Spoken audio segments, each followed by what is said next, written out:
news for you. Yes, I do. I'm like your angel of love, girl. I've come to see you through. So when you cry, let me wipe your tears.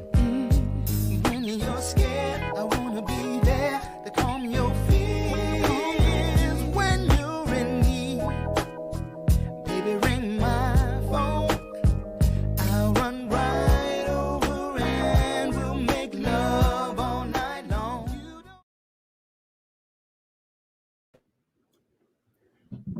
Brethren. What's up? How y'all doing, man? What's happening? Ooh, Robert Hazard, you suddenly sound amazing. What did you go and do?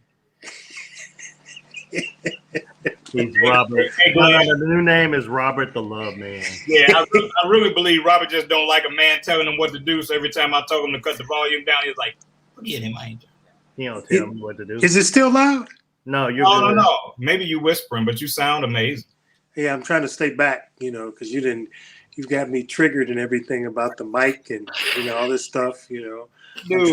I'm trying to do my Luther impression, and you just won't let me be me. I won't let you be great. I'm sorry, man.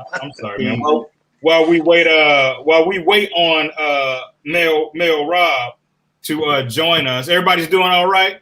Yeah, I think Mel's getting his toupee redone or something. Okay, and we don't think he's getting that done. Wow, you didn't? Did you do a secret this week? No, I did one last week where I talked about Mel's. Oh no, I know that. I saw that because you said that I had like a therapy hat. Oh, a therapy animal, yeah, a spirit hat, like therapy hat. Yes. So check this out, man. We got a lot of cool stuff to unpack, and we don't usually do this with our guests, but because this brother right here, man, has rocked with us so hard, so long, I've forgiven him for choosing violence earlier today. But we happen to know that it is his birthday season, and the production team thought so much of him that they did something special. So, production team, kick it for my man Randy Stress. Ladies and gentlemen, Emmy Award winner Randy Stress is in the building. Yes, that man right there, Mr. Oh wow, he's short, ain't you? Oh wait, that's Charles Barkley. Okay, maybe you're not that short. But Randy Stress, Mr. If you don't like my eyebrow piercing, go tell it to your mama. Happy birthday, brother. Hope you enjoy the day.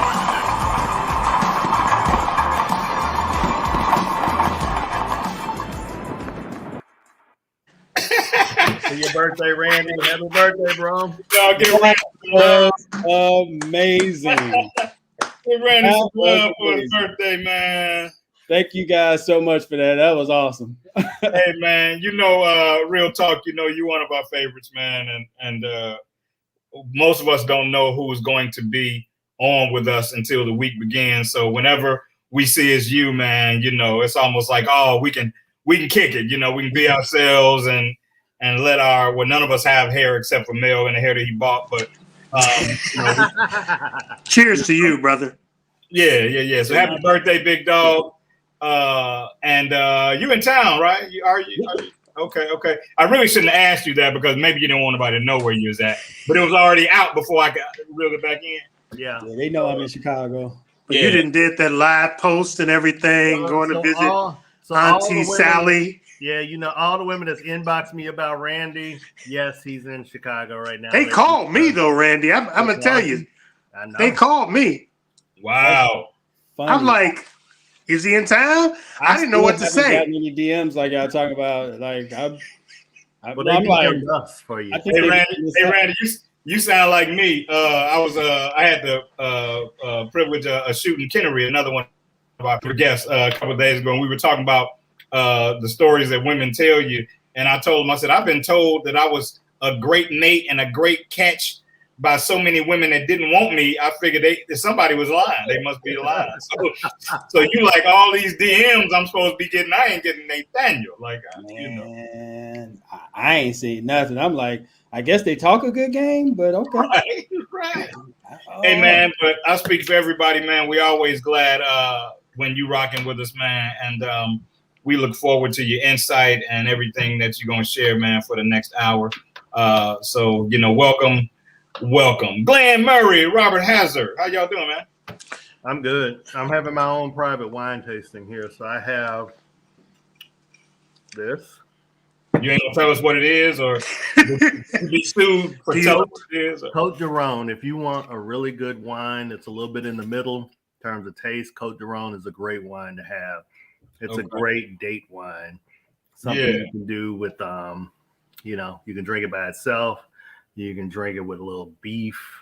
You can drink it with a little cheese, whatever you want, but it's really good. And then Sancerre. So you're drinking multiple wines tonight, Glenn? Is that what you're doing? Well, I was at a tasting earlier, so all these wines are open. So, the rule is you just can't let the wine go to waste. So, is that what the rule is? So depending on where we are in the show, it depends on what I'll be drinking. Okay, I'm glad I know the rule about that. Robert Hazard. So I was at a big dog. I was at a sushi bar earlier, having some sushi and wine. So I am drinking a second bottle, but this is Joe Gott. This is a not bad. Cabernet. I can't remember what the other one was. I want to say that it was a Pinot Noir. And I also have some sushi left over. If anybody wants any, I can show it to you. But that's about all I got a charcuterie board.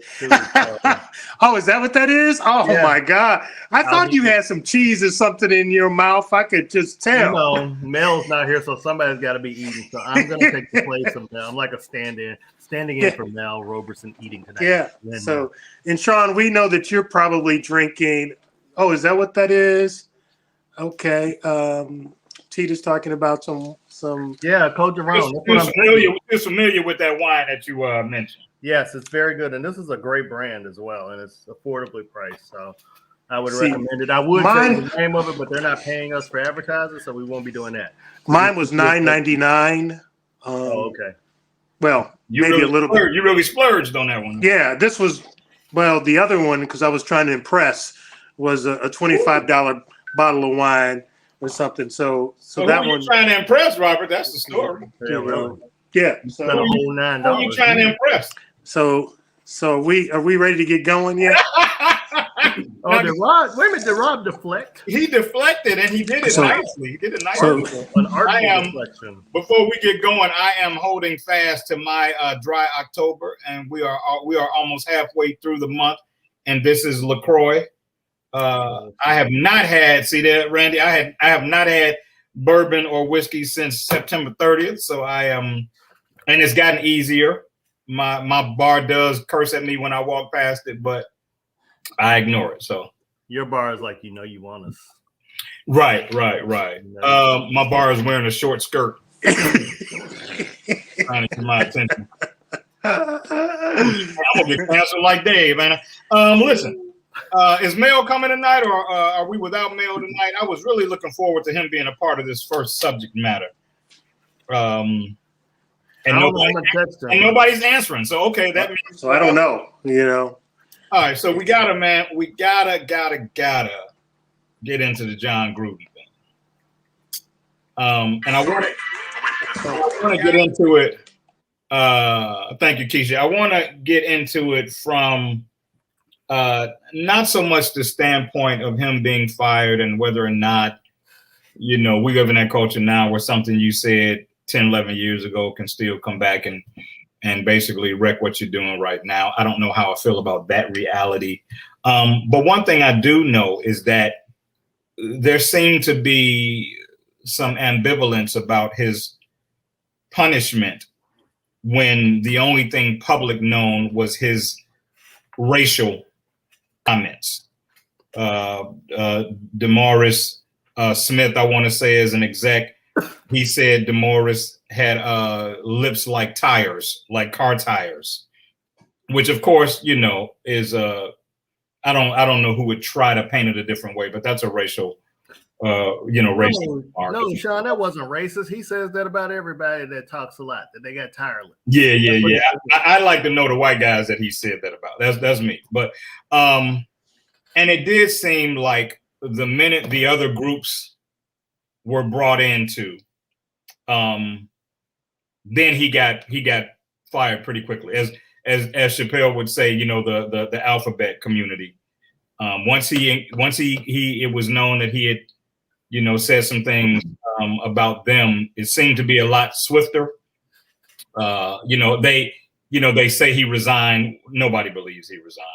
They gave him the opportunity to present it that way, but that wasn't anything he was going to be able to negotiate. He had to go. And so I want to know what you guys, I saw Randy nodding his head. I want to know what you guys think about that, man, because I'm going somewhere intentionally after that. But what do you think about that, man? In all its totality, Mr. Stress, what you think about it?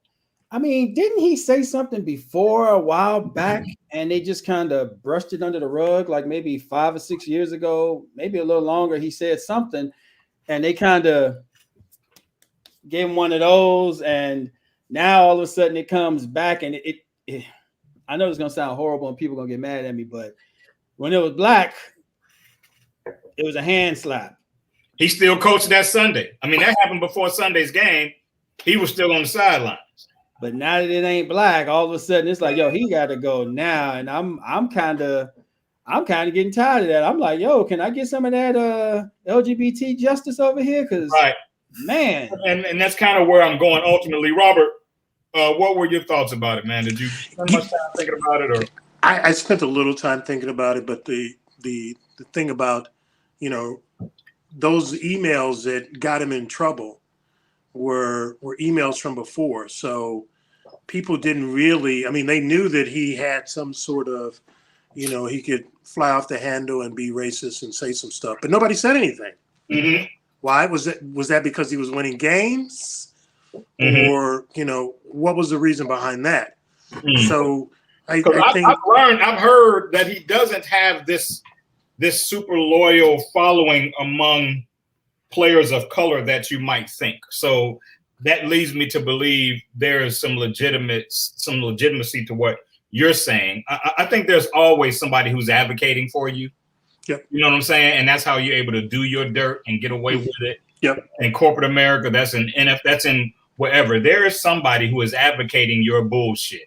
You know what I'm saying? I saw the Keyshawn interview as well. And Keyshawn went in on this dude like he had smacked Keyshawn's mama or something. I mean, he had no love for this dude. So you don't think that management met with them and they came to an amicable agreement to say, let me step down gracefully. You kind of feel like he was fired? Oh, that's exactly what happened. You got to go, but we're going to give you a chance to save face. Get out in front of it. Say that it was your choice because you don't want to harm the organization that you love so much. Mm-hmm. But you got to go. We can package it, however we want to, but your ass is out of here. And the only reason they did that is because sponsors were going to start pulling. Absolutely. Yeah, you're right, Randy. Yeah. Our Black asses get on my nerve because we don't never want to stick together. Everybody want to find a reason to, I'm going to still buy this Gucci because I like Gucci, but Gucci just said they hate niggas. So what?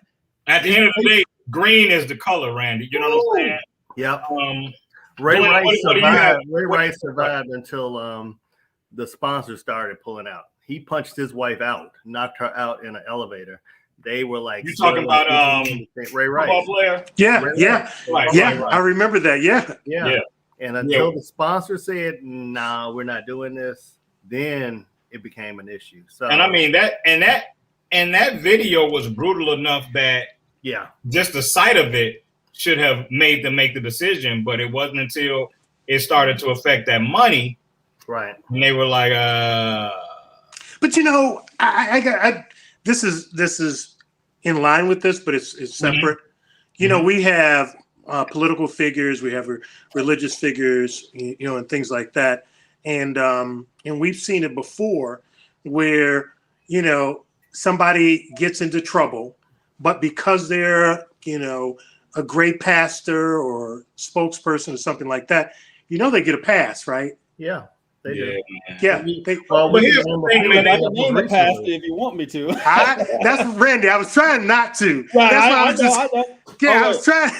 And I apologize for using the N-word. I don't use that word very often, but this kind of pissed me off, and I had to.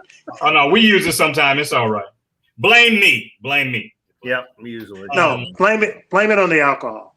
There you go. Yeah, I know what you're saying about the pastor thing. No, I'm not gonna say a name, but yeah, I've seen it. And that's part of what's sick about it is that they cry foul when they want to cry foul. Right. And then whenever it's not somebody necessarily that is as expendable. Yeah. It's selective outrage. Right. Selective. Yeah, we're outraged because we talk about public figures recently. Everybody's like, well, what about Harvey Weinstein? Well, Harvey Weinstein is in jail right now. So whatever else you got to argue about the other person who did the same thing, that they shouldn't be charged because Harvey Weinstein wasn't in jail, which number one is a stupid ass argument. Right. Let's start there. That it's dumb for you to do that. The whataboutism anyway, because if you're guilty, you're guilty. I don't care who did it and who did what. Yeah. People do that a lot. Yeah. False equivalence of you shouldn't convict this person because you didn't convict the other person or something like that. Well, so people do that a lot. But it's amazing. Dave Chappelle. Let me just say, Dave Chappelle's a genius. Dude, he is, isn't he? That was actually where I was going. That was Glenn, you all in my notes. That's actually where I was going. Yeah. Because Dave spoke to this reality days before it happened. Mm-hmm. I mean, it was like the most eerie foreshadowing that you could see. Right. And I have a lot to say about the way that special was received, and I don't want to make it too personal because for my generation, Dave is my GOAT. People talk about George Carlin and Richard Pryor, and I respect those old heads and what they did from a historical standpoint. But Dave is my GOAT. And let me say this real quick. Dave is not Kevin Hart. Kevin Hart is not Dave. So they bring Mel's picture to the table. We love you, but you came in echoing good looking. I don't know what you can do, but we missed you. We didn't miss that echo though. But that's your bootleg computer. I'm on the same computer I'm always on. Oh, is that what that is? Okay. It might be my mic. Yeah. No, your mic ain't making Mel echo. Man, it's definitely. But it's his mic. It picks up everything. But anyway, but he came in with his guns open and everything. I'm like, it's sexy over there. And we're gonna have to circle back because I really spent the whole day wanting to hear Mel's take on that first question I asked. So before we move on to the third topic, I'm gonna circle back because I want to give him a chance to share his insight on it. But Kevin Hart is not Dave Chappelle. If you want, mindless humor and you enjoy mindless humor, which I do from time to time, Kevin Hart is fine for that. Dave is more than a comedian.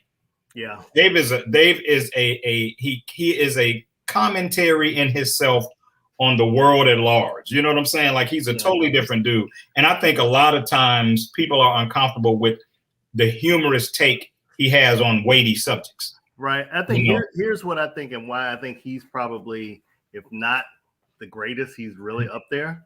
He combines the social commentary of Paul Mooney, the storytelling of Red Fox and Richard Pryor, who were master storytellers, and the comedic timing of Eddie Murphy.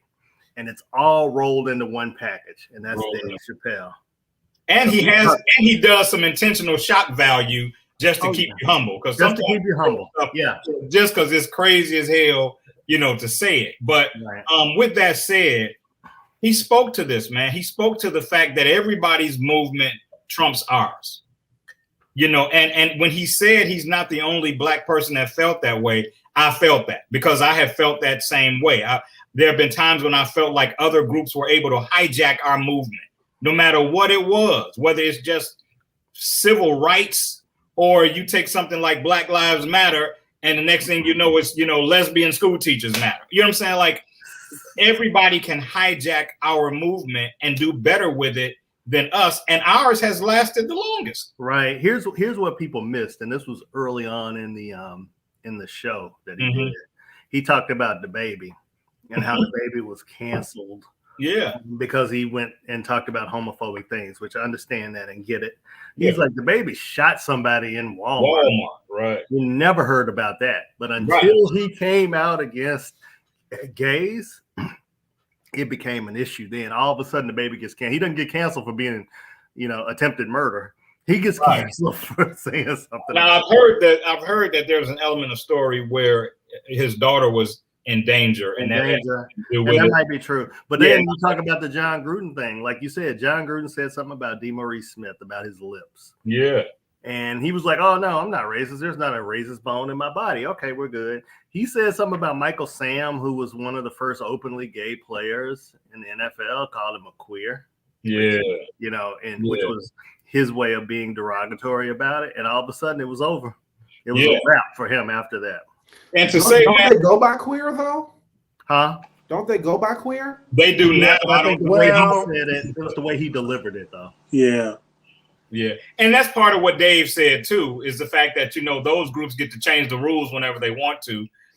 We've never necessarily been able to pull that card. We went from black to African American, and hell, that's still a problem. You know what I'm saying? And so then we went back to black. No, I'm still black. Both of them. I'm black. I'm African American. Just don't call me the N-word. Then I'm gonna threaten you with violence like Randy Stretch did me earlier today.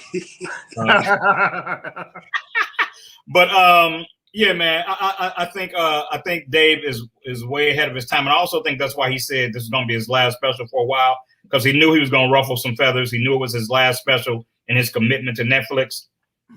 Go ahead, Mel. I don't think he, and correct me if I could be wrong. I don't think he said that this is his last special. He said this is the last time that he's talking about the alphabet people. No. He said it was his last special for a while at the very beginning. He also said that.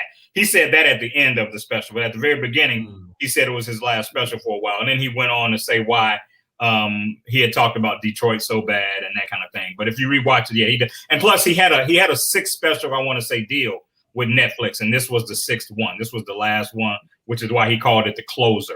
But I think he knew that he was going to ruffle some feathers with this special as well, and he knew he'd be able to kind of walk away and let it simmer, for a while, man. And to your point, Sean, I don't think that Kevin Hart has the wherewithal to be able to do it the same way Dave Chappelle. He's not. Kevin isn't that conscious a dude. He's not that. DL he's funny is on that level. I think he's funny. On that level. Kevin is a mindless, cracker humor, guy. Whereas, Chris Rock, DL Hughley, these guys, their humor is really laced in reality and current events and the political climate. And sometimes people can't deal with that, because the first thing I thought was, I've watched this is the sixth special in a row I've watched Dave do. He has talked about everybody, and you have been a silent advocate until he came down your street. Now he's down your street, and you offended, and you want him to be pulled, and yada, yada, yada, but you didn't have a problem when he was talking about every other group. Now it's your group's turn, and you want to have him canceled. See, that's what I was about to say, because I hear gay comedians make jokes about straight people all the time, and I think it's funny. I don't have a problem with it. It's as long as it's humor, as long as it's comedy, I'm good with it. But then when it turns around and someone makes jokes their way, then it's like, you can't joke about us, but you just said it was okay. Hey man, I've seen a few white comics, man, take the risk of making jokes about black people. Right. Do it in the right way, man. We laugh and keep it moving. Andrew Dice Clay was good about that. He would hit everybody up. Black people, white people, everybody. There's a guy named Tom Segura, and I've seen him go in on black people, in his show, As long as you spread it out, I don't have a problem. Right, give everybody equal opportunity laughs. And let it come from a place of humor and not from a place of hate. And you can usually tell that when it's delivered. You know what I'm saying? Let's circle back real quick, man, because like I said, I asked this question earlier, actually with Mel's response in mind.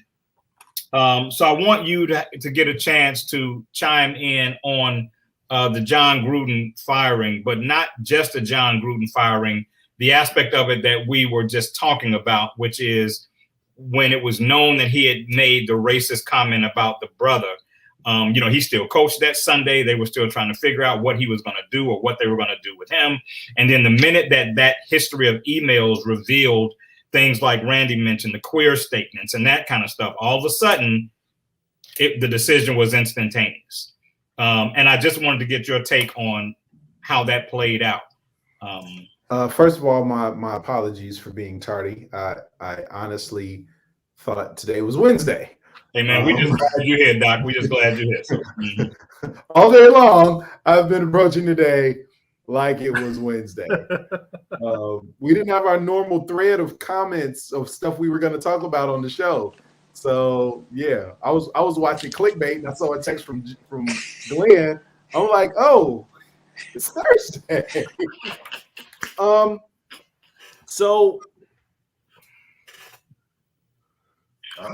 And then he froze. Yeah, he's freezing up. Oh, I'm freezing up. You did, but it was while you were thinking, so it's cool. While you were thinking, we thought it was a pose or something. Still, yeah. I took a we call it a pregnant pause. Minus the pregnant part. So I'm not surprised. I'm not surprised that it was instantaneous the way that they did it. You're talking about an organization that has a history of, I mean, we talked about this a few weeks ago, of the cognitive test or whatever it is that where they automatically place Black players at a lower cognitive level than white players. So the value of who we are in the world, not just the NFL, even though we contribute so much, they give us so little respect. So I'm not surprised that he was able to make racist statements and comments and all of that other stuff and still coach.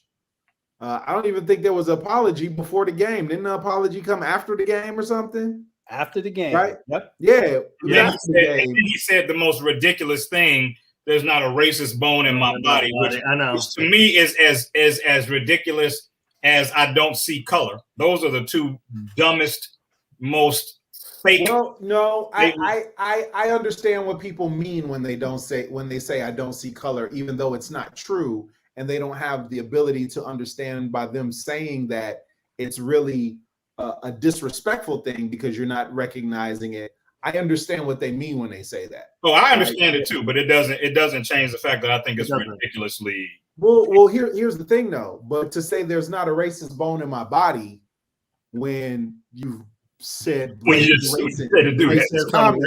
that's different than me trying to say that color doesn't influence how I think about people.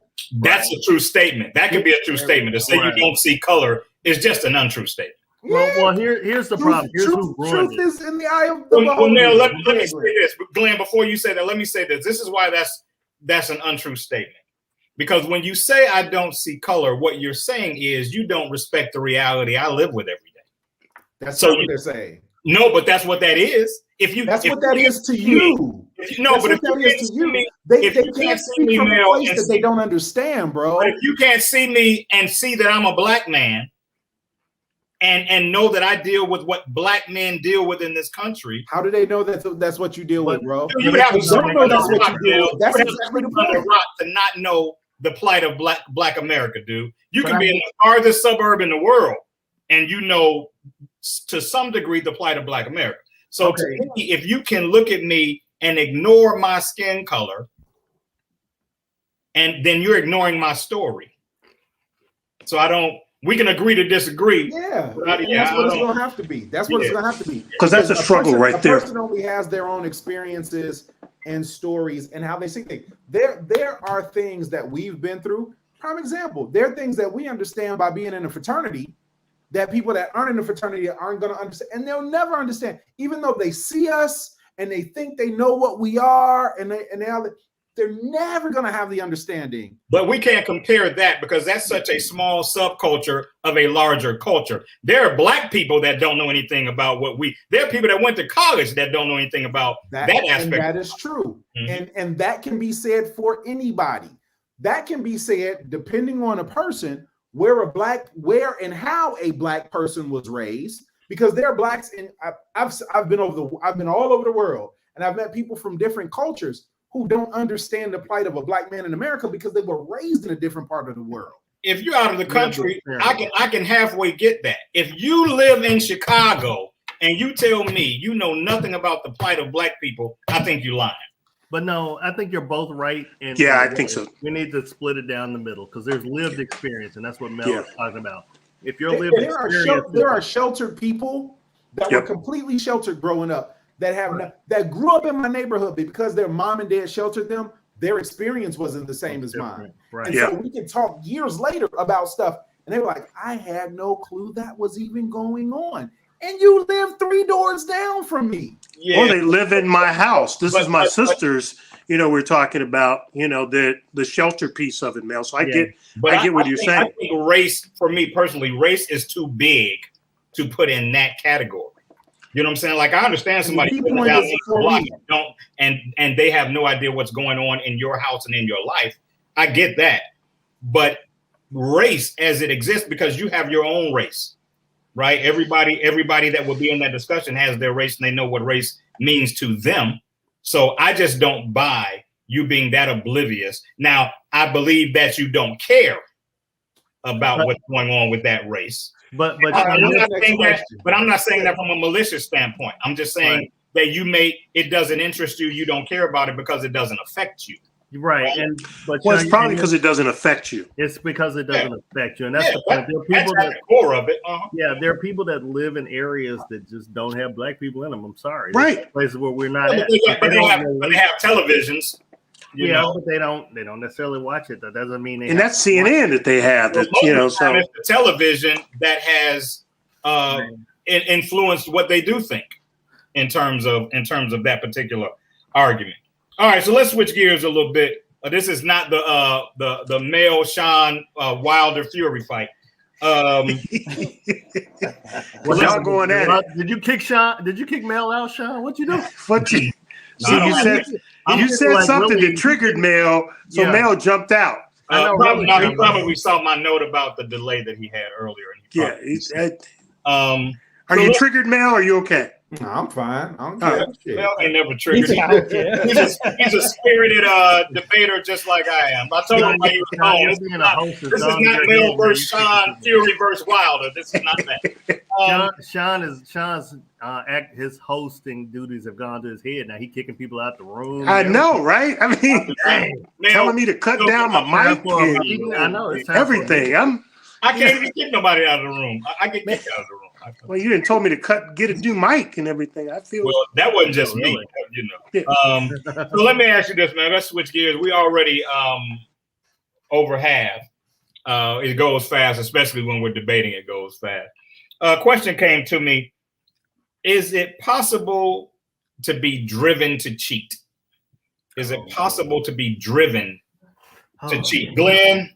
Didn't we talk about cheating last week? We got to do this. About a lot of stuff last week, but that ain't the point. The point is, we didn't talk about this last week. You said I was a mean sober, so don't make me be mean. Now, when I'm sober, you can't all on this high horse thing. You can't skirt the question like you can when I've been drinking.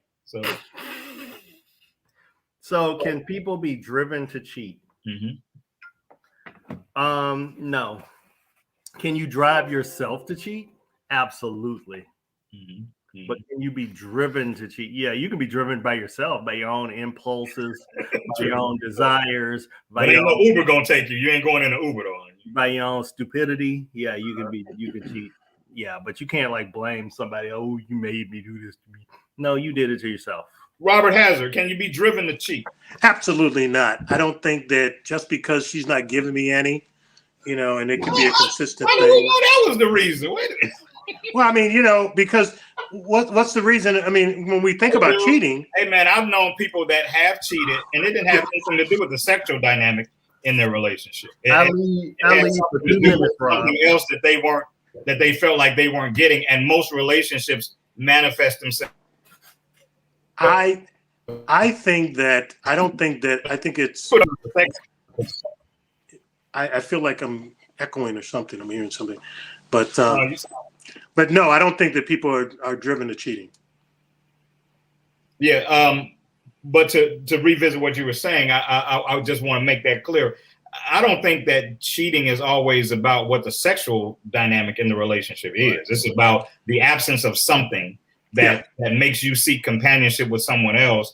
And between two human beings, sex is the ultimate manifestation of that kind of relationship. And so it ends up going to the sex space, even though it had nothing to do with what your sex life at home was. Yeah. You know, yeah, I've known people that have cheated, and there was absolutely nothing wrong with their sex life, but there was something wrong with some other aspect of the or it's something wrong with them. Because there's something that they are lacking that forces them. I'm not a therapist. We need to have the therapist come back on the show. But there's something lacking in them that makes them need, want or crave that. Mm-hmm, mm-hmm. But to answer your question, I don't have a problem with that. I think that I've been drinking. I don't even know what you said, but go ahead. Right, I figured. Neil, can you be driven to cheat, brother? Nah, man. I mean, I don't think it's a driven to cheat deal. It's a decision of what's interesting to me is first of all, let me say this. I can't act like I've never cheated before in my younger years. So I'm not coming across as, the guy who is perfect, who is a saint, and who is all of those things. Sure. I think cheating in a lot of aspects can be selfish in the sense that you want your cake and you want to eat it too. Mm-hmm. Right. So a person being driven to cheat, if it gets to a point where in a relationship where you feel that is your only choice, you've been driven to do it, then the question becomes, why are you still in a relationship in the first place? But some people say, well, we got these businesses together, or these children, or these whatever. Well, then you need to figure out the best possible solution for dissolving the relationship and still managing your responsibilities without compromising the integrity of the relationship by stepping out on a relationship. Unless you all or develop an understanding that, we gonna have this relationship and I'm gonna do my thing and you can do your thing. And then in that case, it's not cheating because you all have an understanding. But yeah, like when it gets to the point where it's like, man, I gotta do this. Well, if you gotta do this, then you don't gotta be here too, And then what ends up happening, you find out that the other person cheated and you be like, I know what you did when you double crossed me. Oh, hell. Here we go. Here we go. Randy Stress, can you be driven to cheat, brother? So first, I'd like to say everything you guys said makes a lot of sense. The stuff Mel said makes a lot of sense, but it's only if you have an open and adult relationship where you can talk about it. I've seen people not be driven to cheat, but get frustrated to cheat. And that's when you try everything you can in your relationship to either get the emotional part you need, because it's not always about sex, like you said. Sometimes it's something emotional. It could be the simplest thing as I need somebody I can talk to when I get home, and it ends up sliding into that. Not that I'm saying it's right, because I'm gonna leave your ass if it gets to that point. But the reality is I've seen people kind of get frustrated. They try, and then this person comes along, gives them a couple of things, and next thing they know, they're comfortable, and then they do their thing. So I'm gonna say not necessarily driven to it. You can get frustrated to it, but it just depends on what kind of person you are, whether or not you cross that line. Yeah. I tend to, like, at the end of the day, like everybody else said, it's a decision, and you would hope that you have the discipline to make the correct decision in that situation. But I certainly do understand how people feel, like you said, Randy, how people feel like that is their only recourse. And like Mel said, I'm not going to say that I've been a squeaky clean dude for my entire life. I've been in situations where, certain things weren't being provided in a relationship, and instead of, getting out of it, I got it somewhere else. And in that standpoint, it was strictly a sexual thing. But yeah, I think that's the thing about frustration. It can make you feel like you don't have, the choices that you have, and you respond to the way you feel. But I do think that the hope is by the time you get to that place, you're strong enough to say, I need to leave before that happens. That's that because you're never gonna stop being tempted. Even when the relationship is going good, you're gonna see, some chick is gonna see male walking down the street and be like, "Ooh, he could get it." You know what I'm saying? Y'all real clean with it, talking about something wasn't being provided, and shit. I wanted to see how much I can get away with. That's what it was when I was younger. But that wasn't my situation. I was in a virtually sexless relationship. No, I wasn't saying that wasn't. I'm just saying we presented it in a way like, oh, you're frustrated to cheat and driven to cheat. Sometimes it's greed. Yeah, I just want to know, Robert. I just want to know what did Sanaa Lathan see in you that she didn't see in me? Well, I mean, the gray hair, Glenn. Brother. I mean, come Obviously. on. Yeah, like I said, I saw her on her last show, and she didn't have that glow that she had when she was with me. Well, so obviously, Robert's grass ain't greener. That's all I'm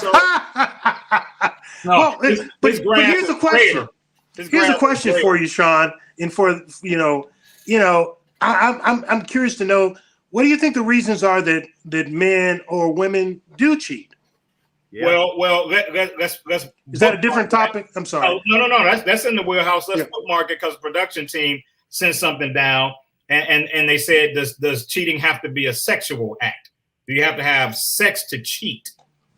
Not at all. I'll go first with that. Uh-oh. Go ahead, Randy. Oh no, go ahead. Yeah. Come on, Robert. I don't think sex is involved in the cheating piece of it, because I think that cheating can be emotional. I've experienced that. I hate to admit it, but it was emotional cheating that someone did on me, and it wasn't the sexual piece of it, but it starts out in emotional cheating. Mm-hmm. It's the getting into DMs and having conversations that may be inappropriate if you're married. Mm-hmm. So I don't think that it is necessarily just the sexual piece of it. And it's important to understand that those are the gateways to the tangible cheating piece. When you start entertaining. Come on, Mel. 1 second. This just it was Carl Thomas emotional was in my head as Robert was talking, and I had to for 1 second. Really? Really? Okay, sorry. Really? That's hey, I just thought about it. Carl made a lot of cheating music, didn't he? Because he did I Wish too. I used to sing I Wish. He did a lot of cheating songs. Carl must have a broken heart out here or something. That's my boy too. He good people. He sing a lot about cheating. No, tell him how that. Woke up in the morning and you were not there. Right.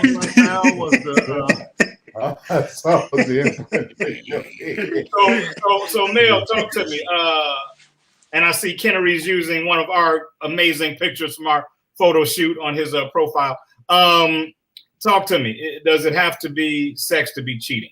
Nah, man. Cheating is anything you wouldn't want your spouse or significant other to know you was doing. Yeah. That's what cheating is. Anything you wouldn't want your spouse or significant other to know that you were doing, or they would be uncomfortable with. You know what I'm saying? It ain't gotta be that. It ain't gotta be sex. So let me ask you this: would the price paid be any different? With the price? Oh yeah, I think there's levels to it. I definitely think there's levels to it, and what you can come back from. You know what I'm saying? It's just like stealing a pack of bubble gum from a candy store versus running up in a bank with a shotgun and saying, empty the drawer, right? It's levels to this crime thing. Yeah, it's levels to the cheating. Like, I wouldn't be happy if somebody was having intimate conversations and all of that other stuff. Mm-hmm. However, I could see where there could be a possible deficiency in a relationship, and there's some things that we need to work on in our communication. Why that person overstepped a boundary and cheated, but it didn't get to, like if I caught somebody having a conversation, it'd be one thing. If I caught somebody in the act in my house, I'm killing you, him, and the goldfish on the way out. You know what I'm saying? Like the goldfish don't get it too. You know what I'm saying? The goldfish. Why the goldfish got to suffer? See, now we got Peter. Hey Rob, you know why? Because you know the goldfish was watching. No, that's true. So now I'm gonna have that Peter work. after us because we talking about killing animals now. Yeah. No, that was Mel. That was Mel. Mel said he was gonna kill the goldfish. Then nobody else said he was gonna kill it. Hey, Abraham from Different Strokes he's floating. Homie. His ass is out of there. Randy, I don't think you touched it. Did you touch this question? I didn't touch it yet. Yeah, I know there are different levels to cheating, and the non-sexual stuff. I've seen it. I know when I was younger, I didn't know I cheated when I was younger until I thought about it later on as an adult. Right. I wasn't getting the communication with the girl that I was with, and there was another woman. We used to go out, we'd eat, we talk. I would vent with things. Well, you didn't understand the full scope of what that was. Oh yeah, I didn't understand it. It's like we'd talk about things. We would talk about things that she and I should have been talking about. We'd hang out, we'd eat. We never did anything sexual, never kissed, but it was like everything I should have been doing with her, I was doing with somebody who wasn't the person that I was dating at the time. And in my mind as a kid, I thought, and when I say kid, I'm talking like 18, 19. For sure. I thought, we just talking. And I didn't realize till later on, like, that is cheating because I gave her everything emotionally that I should have been giving the person I was with, but the person I was with couldn't handle it. So what I thought I was doing was having somebody to vent to so that I don't dump it all on her. And, it's one of those things that happen, and a lot of times people don't understand that is still cheating. It doesn't matter what you try to call it, it's still cheating. You just didn't have sex with the other person. Hey man, we've all seen, some romantic movie where somebody cheats on the other person from a sexual standpoint, and the question that the person cheated on is, did you love him or her? Yeah. That alone tells you that there are different components to what somebody feels like they can live with, move forward from, forgive you for. They might be able to forgive the physical sweat currency that you spent with somebody, but might not be able to get over the fact that you love them or you have that level of an emotional attachment to them. Come on, Mel. So for me, I give you a prime example. I'll be candid. Y'all know I don't care. So I was in a very serious relationship where the young lady cheated, right? And I found out about it or whatever. Initially was rage, but then it got to more disappointment. And then it came to a point where I was like, okay, this is the karmic boomerang, right? This is the boomerang that I threw years ago and forgot about, and now I'm a good guy living a good life. I'm a provider. It's been following you the whole time. Waiting on you. You know what I'm saying? It ain't mine. And that boomerang was just, He was like, now. That's karma. Karma be like this. Right. Karma like, wait a minute. It punched me in the back of the head. And so to make a long story go away, originally, because I had so much time invested in all that, I'm like, we can talk through this. You know what I'm saying? We can get through this with some counseling or whatever. It wasn't a thing because I at least in my mind, I knew that it wasn't a thing of an ongoing relationship or anything like that, or somebody that she cared about deeply or anything like that. The thing that got me though, where I had to flip the switch was, okay, is this an incident or a character issue? And it ended up being a character issue. And if it's a character issue where the propensity to repeat that said behavior can reoccur over and over again, then I gotta, separate myself and be like, yeah, I ain't gonna be able to do it. Yeah.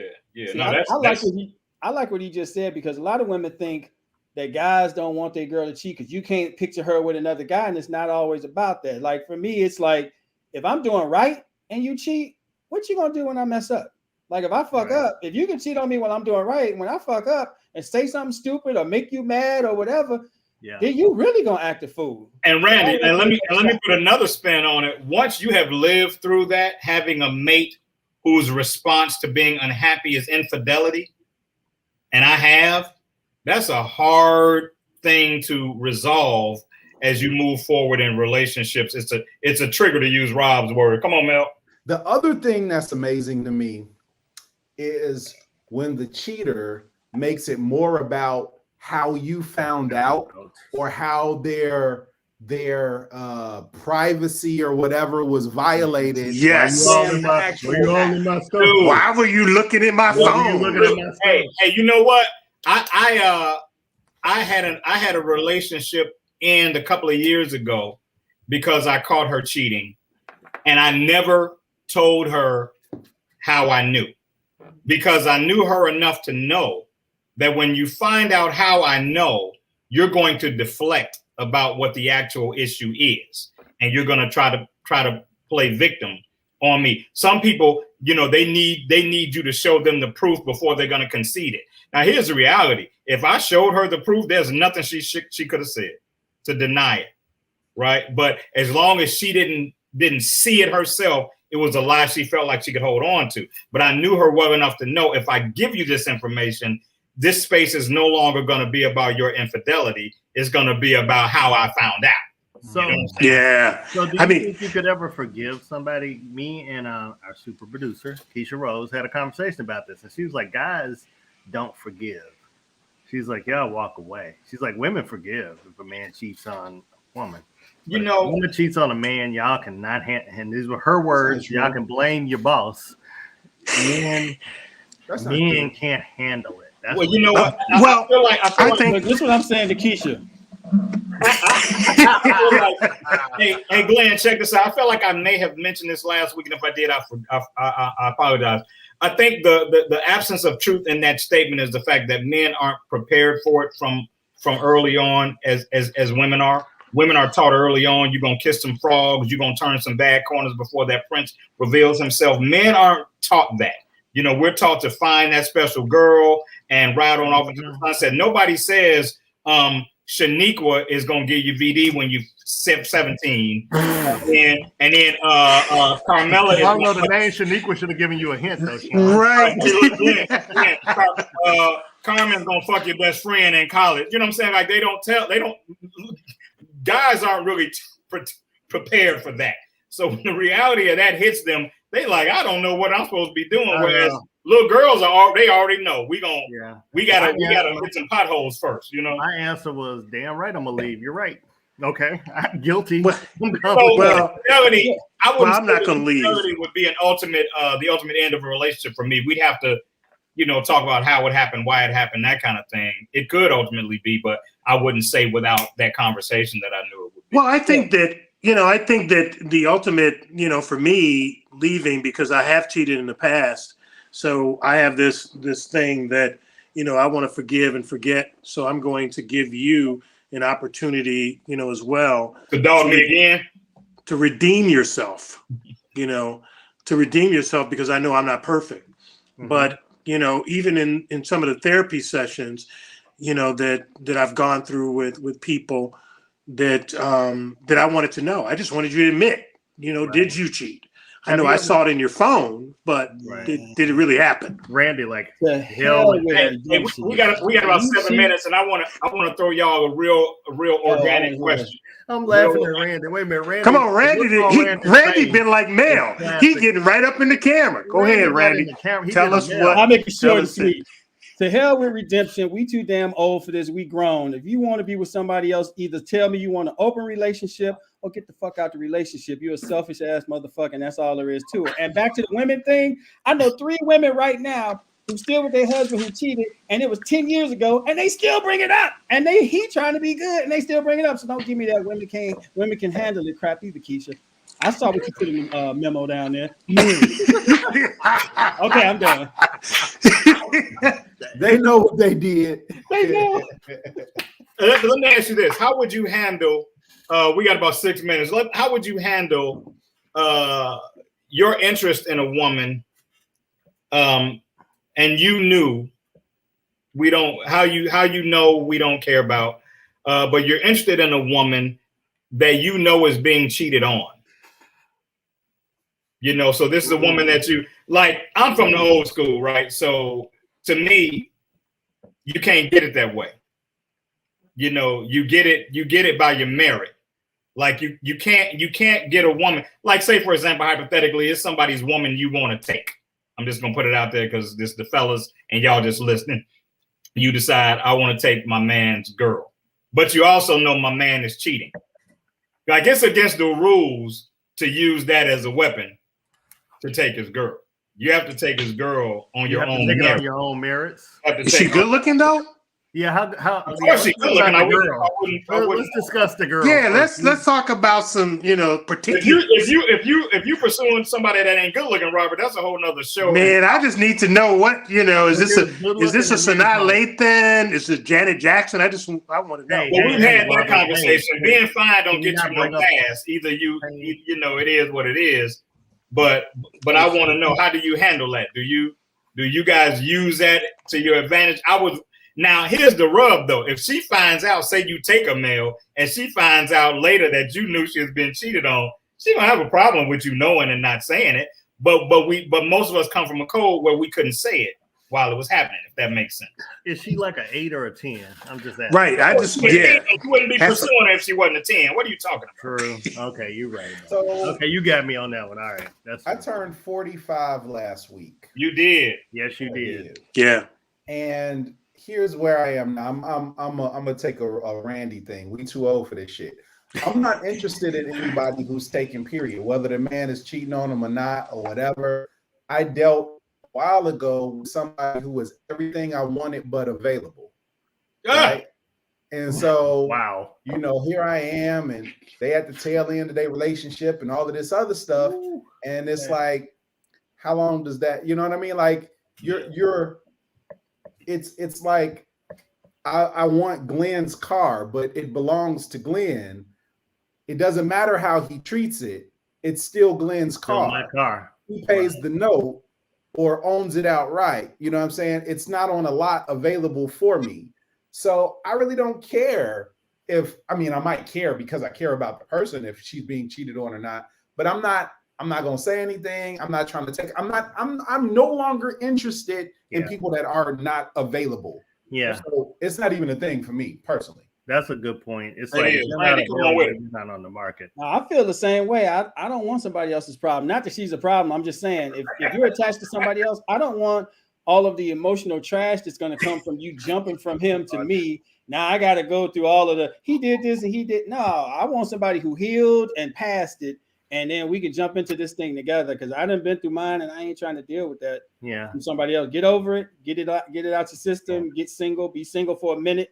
Then I can talk to you. Yeah, because Robert, how many women have you taken from men? Talk to me.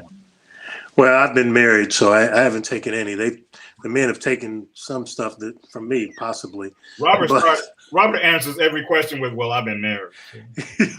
Well, I'm surprised you didn't say it tonight, but it's in your mind. It's in your mind. I don't see. That's what it is. But I'm not going to do that because what Randy says, I want you to heal before you come to me, because I don't want to deal with what that guy did to you and the other guy did to you.